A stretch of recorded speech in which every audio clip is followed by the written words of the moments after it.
Rasul sallallahu alaihi wasallam menyeru pamannya Abu Talib ketika menjelang ajalnya, "Ya ammi qul la ilaha illallah kalimatan uhajulaka biha indallah wa aba an yaqula la ilaha illallah." Wahai pamanku, ucapkan kalimat la ilaha illallah, kalimat yang aku akan berhujjah dengannya agar engkau selamat di sisi Allah.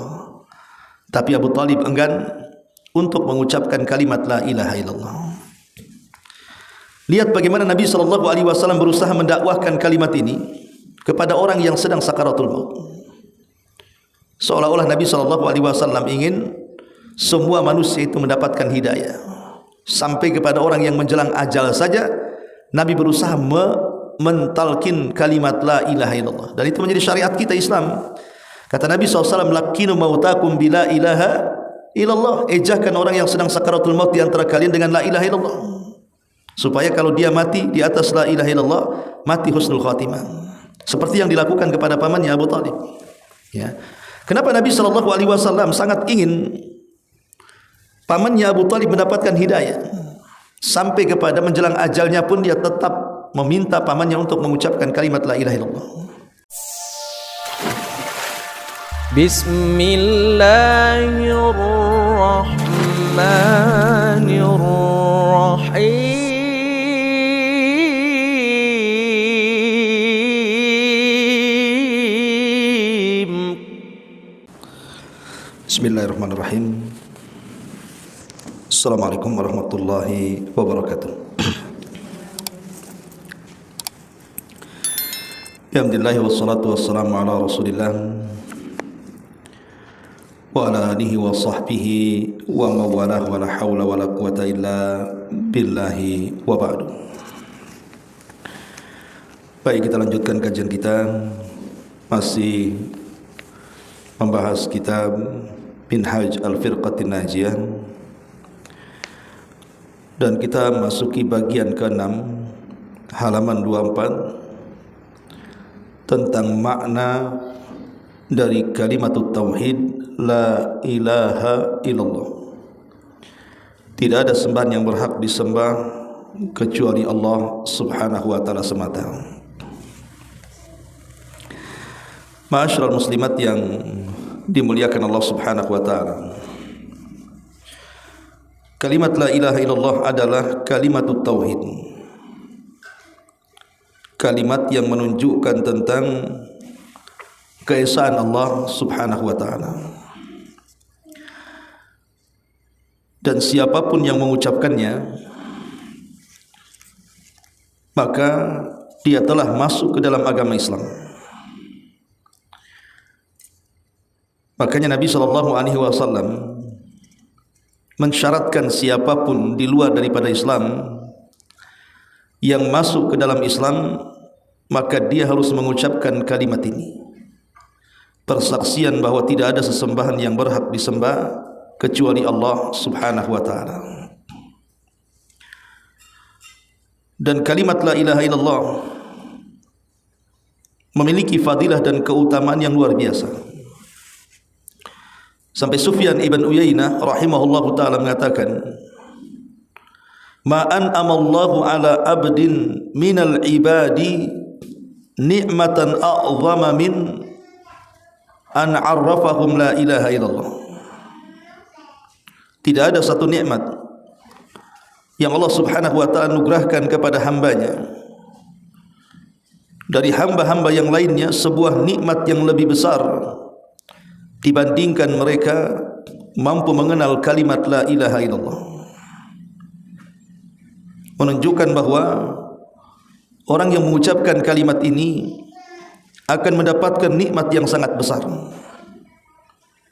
Karena di sini Sufyan ibn Uyainah mengatakan tidak ada nikmat yang paling besar melebihi seseorang mengenal kalimat la ilaha illallah. Karena kalimat la ilaha illallah adalah kalimatut taqwa. Dia adalah kalimat taqwa, kalimatul ikhlas. Dia adalah kalimat ikhlas. Sebagaimana Allah subhanahu wa ta'ala berfirman, "Wa ma khalaqtul jinna wal insa illa liya'budun." Tidaklah kami utus jin dan tidaklah kami ciptakan jin dan manusia kecuali untuk mentauhidkan aku, artinya untuk memperjuangkan kalimat la ilaha illallah, karena kalimat itu satu-satunya kunci dari kunci-kunci surga. Makanya Nabi SAW mengatakan miftahul jannah la ilaha illallah. Kunci surga itu adalah la ilaha illallah. Ma'asyiral muslimat yang dimuliakan Allah Subhanahu wa taala, bahkan kalimat ini adalah kalimat yang akan menyelamatkan kita di hadapan Allah Subhanahu wa taala. Karena kalimat ini bisa menghapuskan dosa-dosa dan kesalahan. Makanya Nabi SAW bersabda bahwa Nuh alaihi salatu wassalam pernah berkata kepada putranya sebelum matinya. Kata Nuh alaihi salatu wassalam, saya perintahkan engkau untuk mengucapkan la ilaha illallah. Karena sesungguhnya langit dan 7 lapisnya serta bumi yang 7 lapisnya kalau diletakkan di satu neraca, kemudian kalimat la ilaha illallah diletakkan di neraca satunya, la rajahat bihinna la ilaha illallah. Tentu kalimat la ilaha illallah mampu memberatkan timbangan dibandingkan langit dan bumi. Ma'asyiral muslimat yang dimuliakan Allah Azza wa Jalla, lihat hadis ini. Bagaimana kalimat la ilaha illallah lebih berat daripada isi langit dan bumi. Padahal kita tahu isi langit itu para malaikat yang tidak pernah beribadah kepada, yang tidak pernah bermaksiat kecuali hanya menghabiskan waktu-waktunya untuk ibadah kepada Allah. Dan di bumi juga tempat manusia dan jin, di mana orang-orang yang ahli maksiat banyak bertebaran di mana-mana. Tapi kalau seandainya langit dan bumi dan juga isinya ditimbang di satu neraca, kemudian kalimat la ilaha illallah ditimbang di neraca satunya, tentu kalimat itu jauh lebih berat dibandingkan langit dan bumi dan juga isinya. Kemudian juga di antara keistimewaannya adalah kalimat la ilaha illallah adalah kalimat yang bisa membuka pintu-pintu langit. Nabi SAW bersabda dalam hadis Abi Hurairah radhiyallahu anhu, "Maqala 'abdun la ilaha illallah mukhlishan illa futihat lahu abwabus sama." Tidaklah seorang hamba berkata, mengucapkan kalimat la ilaha illallah dengan keikhlasan dalam hatinya, kecuali pintu-pintu langit akan dibukakan kepadanya. Bahkan kalimat ini adalah kalimat yang menjaga kita dari godaan-godaan syaitan, dari gangguan-gangguan syaitan. Sebagaimana Nabi SAW mengatakan, "Man qala la ilaha illallah wahdahu la syarika lah, lahul mulku wa lahul hamdu wa huwa ala kulli syai'in qadir, fi yaumin mi'ata marratin kanat lahu idlu ashri riqabin wa kutibat lahu mi'atu hasanah wa muhiyat lahu mi'atu sayyi'ah wa kanat lahu hirzan minasyaitan." Kata Nabi SAW, siapa yang mengucapkan kalimat la ilaha illallah wahdahu la syarika lah, lahul mulku wa lahul hamdu wa huwa ala kulli syai'in qadir. Lihat di ujung hadis, Rasul mengatakan kanat lahu hirzan minasyaitan. Maka satu hari itu dia akan dilindungi oleh Allah Subhanahu wa taala dari gangguan-gangguan setan. Dari sini kita tahu bahwa kalimat tauhid adalah kalimat yang bisa menghindarkan kita dari gangguan setan. Bahkan lebih daripada itu, kalimat tauhid bisa membuka pintu-pintu surga, bahkan bisa menutup pintu-pintu neraka. Satu hari Nabi SAW dalam hadis Umar radhiyallahu anhu bersabda di hadapan para sahabatnya, "Ma minkum min ahadin yatawadda fa yusbigul wudu thumma yaqulu asyhadu an la ilaha illallah wa anna muhammadan abduhu wa rasuluh illa futihat lahu abwabul jannah ats-tsamaniyah yadkhulu min ayyiha syaa." Kata Nabi SAW, siapa di antara kalian yang berwudu kemudian dia sempurnakan wudunya, kemudian setelah itu dia berdoa, asyhadu an la ilaha illallah, aku bersaksi tidak ada sembahan yang berhak disembah kecuali Allah, wa anna muhammadan abduhu wa rasuluh, dan bahwa Muhammad adalah hamba Allah dan Rasulnya, lihat apa yang terjadi.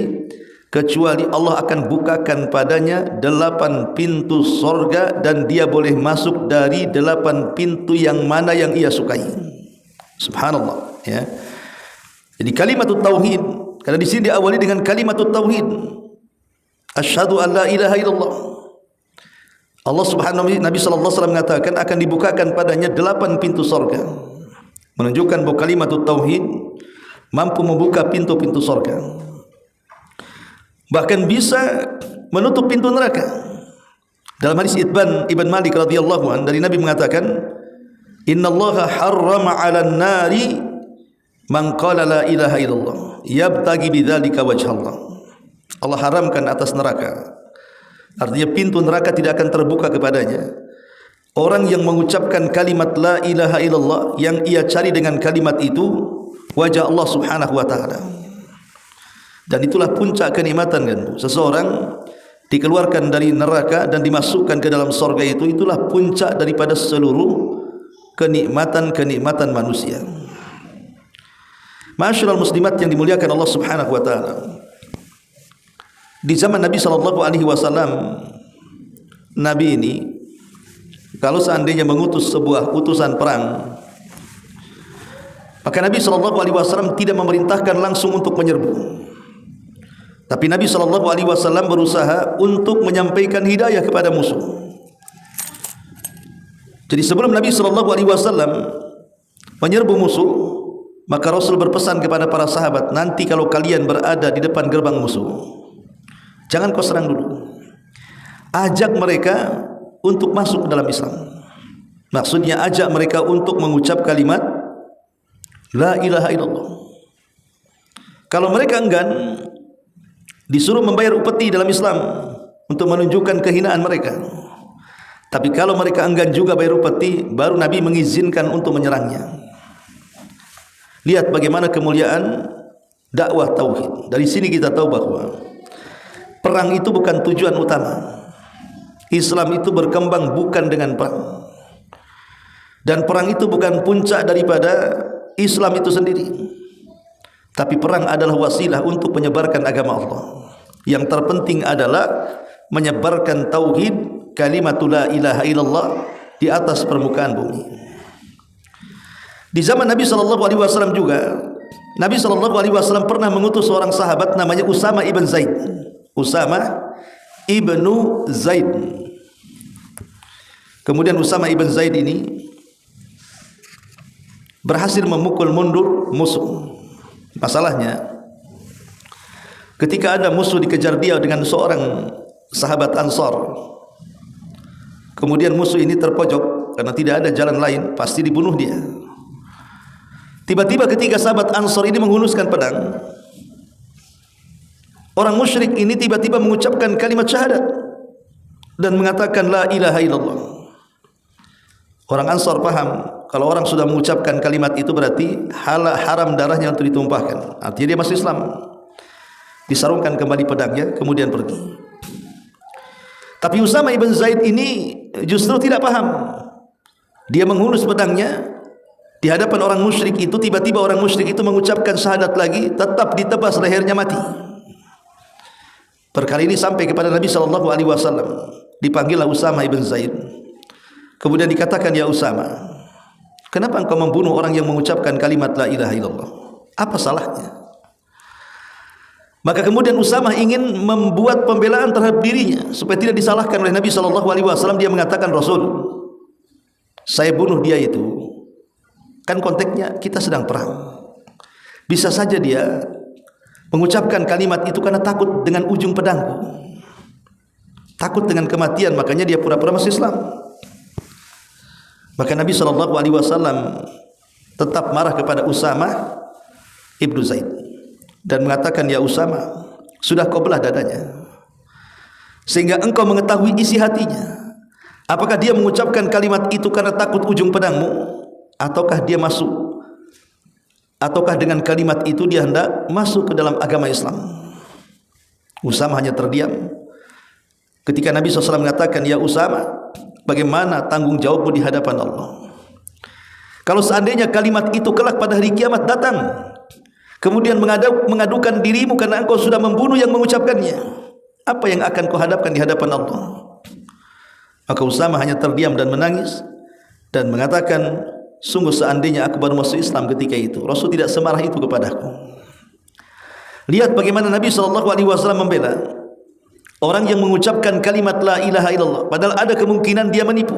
Namanya dalam pertempuran, sebagaimana Rasul mengatakan, al-harbu kaidun, namanya pertempuran itu tipu daya. Tapi bagaimanapun kalimat itu, siapapun yang mengucapkannya, maka dia adalah saudara kita muslim. Ma'asyiral muslimat yang dimuliakan Allah Azza wa Jalla, makanya kalimat ini kalimat yang ditakuti, khususnya para pembesar yang ada di zaman Nabi, Abu Lahab, Abu Jahal, Umayyah dan yang lainnya. Apabila dikatakan kepada mereka untuk mengucapkan kalimat ini, la ilaha illallah, mereka lari, ketakutan. Kenapa coba? Karena mereka tahu makna daripada kalimat itu. Kalau mereka mengucapkan kalimat itu, konsekuensinya mereka harus menghancurkan Lata, Uzza, Manat, Hubal, Saif, Nailah dan berhala yang lainnya. Makanya mereka tidak mau mengucapkan kalimat itu. Seolah-olah orang-orang jahiliyah itu, mereka paham dengan kalimat itu. Tapi di zaman kita ini, banyak orang yang mengucapkan kalimat itu tapi tidak paham. Abu Jahal saja paham, Abu Lahab saja paham, tapi banyak orang yang mengucapkan kalimat ini tidak paham. Buktinya, banyak orang yang mengucapkan kalimat la ilaha illallah masih datang ke dukun, masih memelihara tangkal jimat-jimat dan juga raja-raja, masih suka datang ke kuburan meminta-minta, bernazar dan begitu seterusnya. Padahal mereka mengucapkan kalimat ini berkali-kali, bahkan setiap hari selepas sholat mereka baca kalimat ini. Tapi kenapa mereka masih datang ke dukun-dukun, ke paranormal, percaya dengan tangkal-tangkal, menunjukkan belum pahamnya dia dengan kalimat itu, sehingga dia masih melanggarnya. Berbeda dengan orang-orang musyrik Arab, mereka tidak mau mengucapkan kalimat itu karena mereka paham. Sebab kalau mereka mengatakan kalimat itu, secara otomatis mereka harus menghancurkan berhalanya. Sehingga mereka mengatakan, aja'alal alihatu ilahan wahid, inna hadza la syai'un ujab. Apakah kami harus menjadikan Tuhan yang kami sembah itu cukup satu saja dan membuang Tuhan-Tuhan kami yang banyak? Sungguh ini agama yang konyol, katanya. Ini agama yang mengherankan. Agama apa ini? Lihat bagaimana ekspresi orang-orang musyrik ketika diseru untuk menyebutkan kalimat tauhid, kalimat la ilaha illallah. Ma'asyiral muslimat yang dimuliakan Allah Azza wa Jalla. Baik, kita akan baca di sini makna dari kalimat la ilaha illallah. Kalimat la ilaha illallah mengandung makna penafian, artinya peniadaan ketuhanan dari selain Allah Subhanahu wa taala, dan menetapkan ketuhanan itu hanya milik Allah Subhanahu wa taala. La ilaha, tidak ada sesembahan yang berhak disembah, ini namanya penafian. Illallah, kecuali Allah, ini adalah penetapan. Jadi tauhid itu harus ada dua, ada yang dibuang, ada yang ditetapkan. Yang dibuang adalah Tuhan-Tuhan yang tidak ada gunanya selain daripada Allah, dan yang ditetapkan itulah yang betul-betul Tuhan yang kita sembah. Baru kemudian lafaz itu menjadi lafaz tauhid. Allah Subhanahu wa taala berfirman di sini dalam surah Muhammad 19, fa'lam annahu la ilaha illallah. Ketahuilah bahwa sungguhnya tidak ada Tuhan yang berhak disembah melainkan Allah. Mengetahui makna la ilaha illallah adalah wajib dan harus didahulukan dari seluruh rukun-rukun Islam yang lainnya. Artinya, mempelajari tauhid itu adalah awal kewajiban seorang muslim, bahkan akhir daripada kewajiban seorang muslim. Kemudian yang nomor dua, sabda Nabi, man qala la ilaha illallah mukhlishan dakhala al-jannah. Barang siapa yang mengucapkan kalimat la ilaha illallah dengan penuh keikhlasan, pasti ia masuk surga. Kata pengarang, orang yang ikhlas adalah yang memahami la ilaha illallah dan juga mengamalkannya dan juga menyerukannya kepada manusia tentang kalimat itu.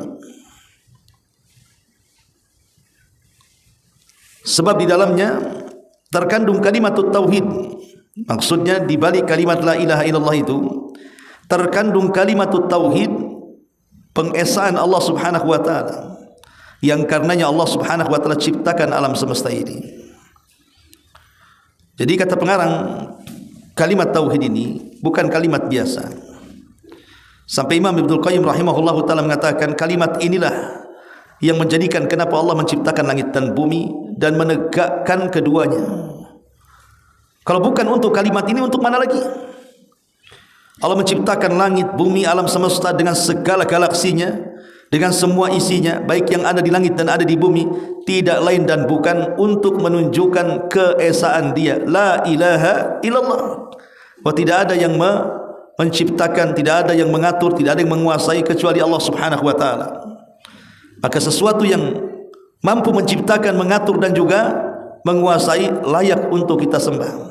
Qul inna salati wa nusuki wa mahyaya wa mamati lillahi rabbil alamin. Katakan, salatku, penyembelihanku, hidupku dan matiku sudah sempatasnya kita serahkan kepada Allah Subhanahu wa taala.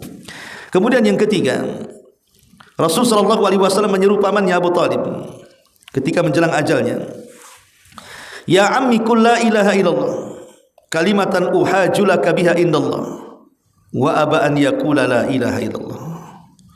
Wahai pamanku, ucapkan kalimat la ilaha illallah, kalimat yang aku akan berhujjah dengannya agar engkau selamat di sisi Allah. Tapi Abu Talib enggan untuk mengucapkan kalimat la ilaha illallah. Lihat bagaimana Nabi SAW berusaha mendakwahkan kalimat ini kepada orang yang sedang sakaratul maut. Seolah-olah Nabi SAW ingin semua manusia itu mendapatkan hidayah. Sampai kepada orang yang menjelang ajal saja Nabi berusaha mentalkin kalimat la ilaha illallah. Dan itu menjadi syariat kita Islam. Kata Nabi SAW, lakinu mautakum bila ilaha illallah. Ejakan orang yang sedang sakaratul maut di antara kalian dengan la ilaha illallah, supaya kalau dia mati di atas la ilaha illallah, mati husnul khatimah, seperti yang dilakukan kepada pamannya Abu Talib. Ya.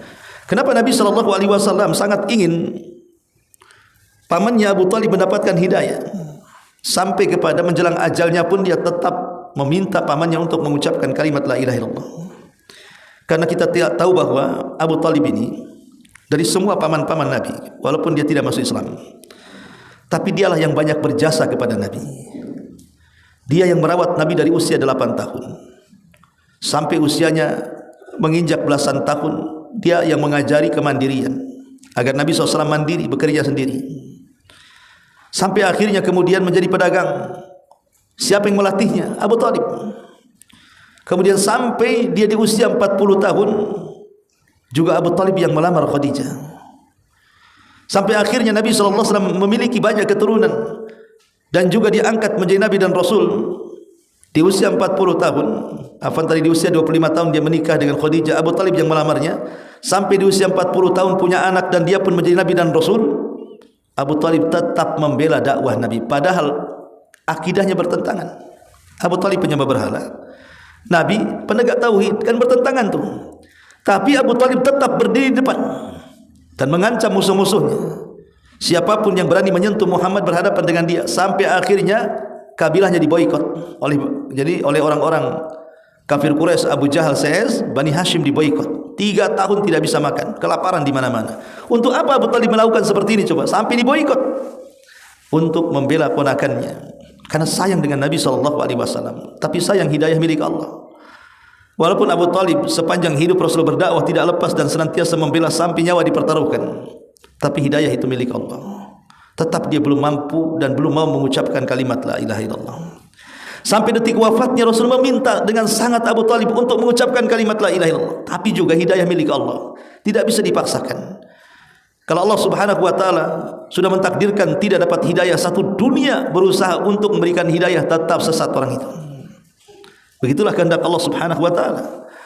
Nah, ketika Nabi SAW meminta agar pamannya mengucapkan kalimat la ilaha illallah, pamannya tidak mau. Kenapa? Karena di sampingnya ada Abu Jahal, ada Umayyah, ada Musayyib dan beberapa tokoh Quraisy yang membisikkan juga di telinga Abu Talib dan mengatakan, atarghabu amillati Abdul Muttalib. Abu Talib, apakah engkau benci dengan agama Abdul Muttalib, nenek moyangmu, sehingga engkau akan mengikuti agama orang yang itu? Maksudnya Rasulullah SAW.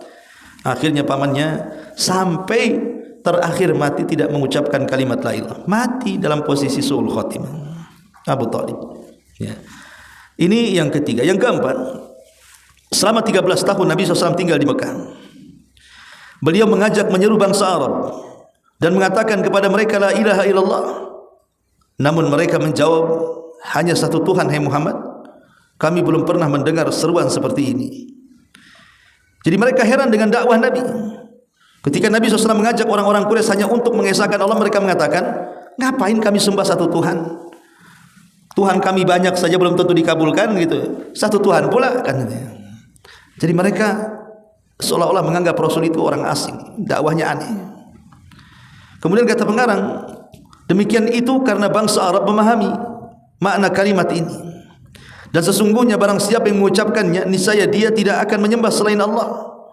Maka dari itu mereka meninggalkan dan tidak mau mengucapkan kalimat la ilaha illallah. Allah berfirman tentang mereka, innahum kanu idza qila lahum la ilaha illallah yastakbirun wa yaquluna inna latariku alihatina li syairin majnun bal jaa bil haqqi wa saddaqal mursalin. Sungguh mereka dahulu apabila dikatakan kepada mereka la ilaha illallah, tidak ada sembahan yang berhak disembah kecuali Allah, mereka pun sombong tidak mengucapkan kalimat itu. Dan mereka berkata, apakah sesungguhnya kami harus meninggalkan sembahan-sembahan kami karena seorang penyihir gila? Lihat, Rasul digila-gilakan sama mereka. Sebenarnya dia Muhammad telah datang membawa kebenaran dan membenarkan rasul-rasul sebelumnya. As-Saffat 35-37. Kemudian diperkuat dengan sabda Nabi SAW, man qala la ilaha illallah wa kafara bima yu'badu min dunillah harrama maluhu wa dam. Barang siapa yang mengucapkan kalimat la ilaha illallah dan mengingkari sesuatu yang disembah selain daripada Allah, maka harta dan darahnya haram untuk ditumpahkan. Kemudian pengarang mengatakan makna hadis di atas adalah bahwasanya mengucapkan syahadat kewajiban, bahwasanya mengucapkan syahadat mewajibkan kufur dan mengingkari setiap peribadatan kepada selain Allah, seperti berdoa kepada orang yang sudah mati dan yang lainnya. Ironisnya, sebagian orang Islam sering mengucapkan syahadat dengan lisan mereka, tapi mereka menyelisih maknanya dengan perbuatan-perbuatan dan permohonan-permohonan mereka kepada selain Allah. Tadi saya sudah jelaskan, kenapa orang-orang musyrik itu di zaman Nabi apabila diseru kepada kalimat la ilaha illallah mereka tidak mau, mengucapkannya pun tidak mau, membayangkannya pun tidak mau, karena mereka paham kalau seandainya mereka sampai mengikuti ajakan Nabi mengucapkan kalimat la ilaha illallah secara otomatis, maka seluruh berhala-berhala di Mekah itu harus tumbangkan, termasuk berhala-berhala besar Lata, Uzza, Manat, Qubal, Saib, Nailah harus dirobohkan ya. Makanya mereka tidak mau mengucapkan kalimat itu.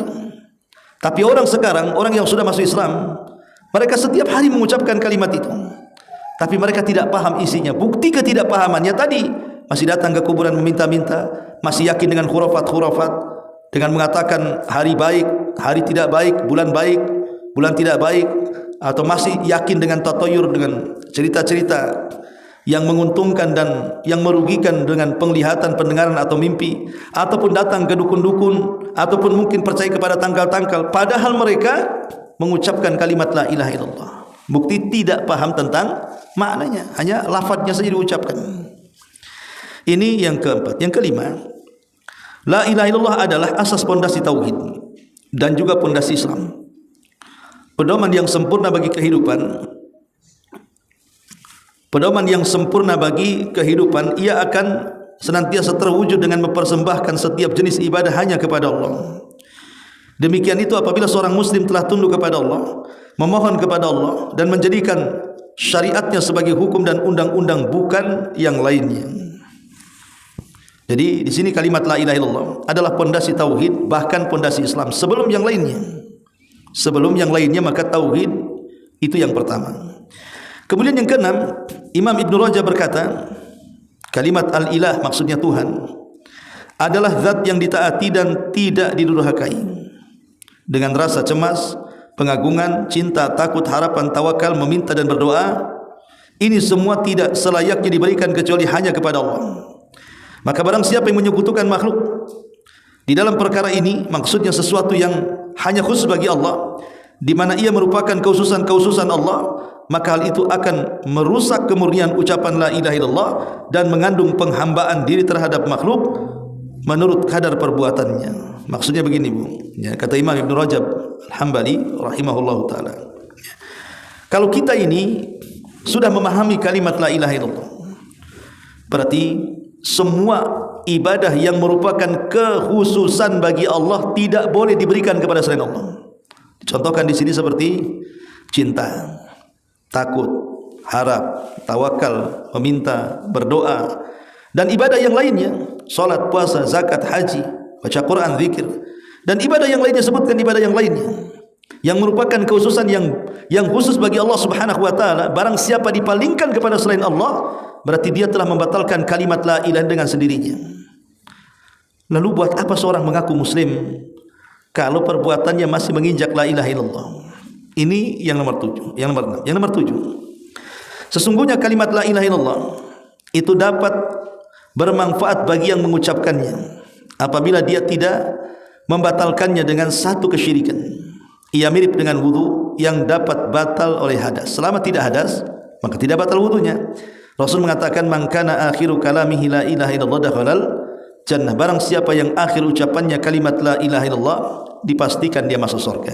Dari hadis ini kita tahu bahwa akhir kewajiban seorang muslim harus mengucapkan kalimat la ilaha illallah.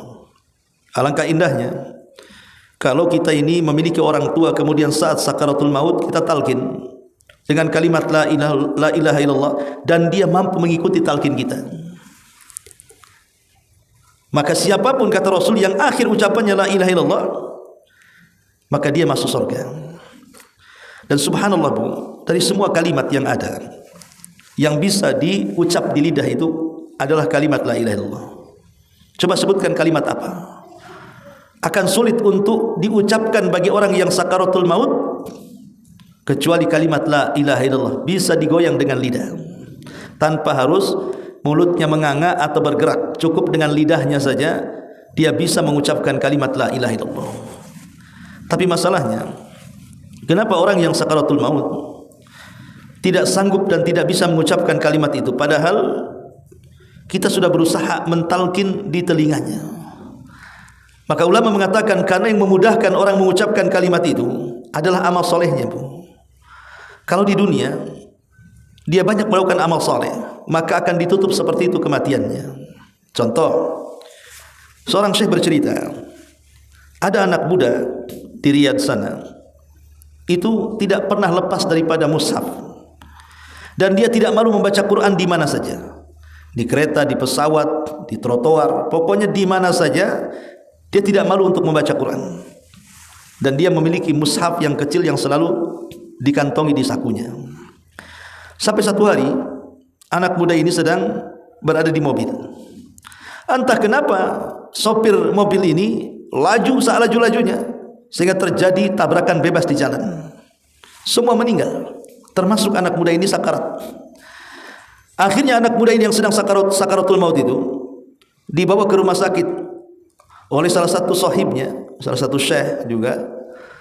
Kemudian syekh ini menceritakan bagaimana sepanjang dia mengambil jasad dari kecelakaan mobil sampai ke rumah sakit, kemudian dirawat inap sampai dia meninggal. Apa kata dia? Demi Allah, ketika aku mengambil jasadnya saat sakaratul maut, yang aku dengar dari lisannya hanya mengucapkan kalimat-kalimat Al-Quran. Dia baca suratul Najm, wa najmi idza hawa, sampai kepada wa ma yantiqu anil hawa in huwa illa wahyun yuha. Tidaklah Muhammad berucap dengan hawa nafsunya kecuali wahyu yang diwahyukan kepadanya. Baru anak muda ini meninggal dunia. Jadi seseorang meninggal husnul khatimah, salah satunya mampu mengucapkan kalimat la ilaha illallah, itu karena amal solehnya. Jadi seseorang itu dikatakan mudah untuk mengakhiri kehidupannya dengan husnul khatimah atau sul khatimah. Lihat perbuatan sebelum meninggalnya. Kalau memang dia ahli salat, ahli puasa, ahli zakat, dan ahli ibadah yang lainnya, insya Allah Allah akan bimbing sampai kematiannya di atas itu. Tapi kalau dia ahli maksiat, mabuk, zina, judi, dan yang semacamnya, syirik sampai bid'ah, sampai apa dia lakukan, maka biasanya orang ini akan susah mendapatkan taufik di akhir hayatnya. Wallahu alam, ini diantara makna daripada kalimat la ilaha illallah yang disebutkan oleh pengarang dalam kitab ini. Baik, sampai di sini. Sebelum saya tutup, silakan kalau ingin bertanya.